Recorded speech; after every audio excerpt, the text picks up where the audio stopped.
Hi everyone! Today we're making frozen banana bites. To make the frozen banana pops, start by washing your hands and peeling your bananas. If your bananas have any strings on them, peel the strings off as well. You don't need a sharp knife, but do have adult supervision. I'm going to use a butter knife. It's nice and dull. Bananas are soft, so you don't need a sharp knife. Cut them into whatever size slices you want. If you like thick slices, you can do them thick. If you prefer thin slices, you can do them thin. It doesn't matter. It's up to you. Oop. Try to keep them all about the same though, otherwise they will freeze at different times once you put them in the freezer.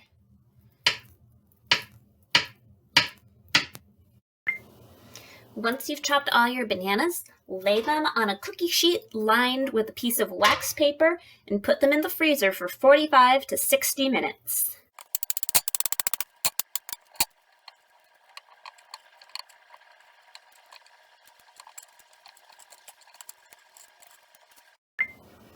Once you have all of your banana slices on a cookie sheet lined with a piece of wax paper, put them in the freezer for 45 to 60 minutes. Once your bananas are done freezing, take them out of the freezer and get any type of spread that you want. I have peanut butter, hazelnut spread, and marshmallow fluff, but you can use whatever you have. Some butter would work just as well as peanut butter. You can use a knife to spread it around, but I think a spoon works a little bit easier. Take whatever topping you want to start with. I'm going to start with peanut butter.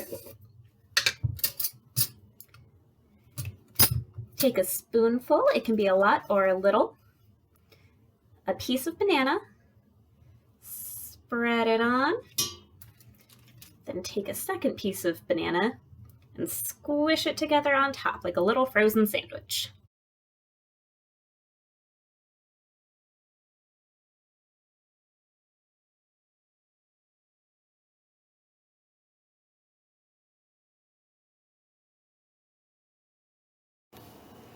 Once you've filled all of your bananas, put them back in the freezer for about 2 hours, although I like to leave them overnight. After that, they're ready to go.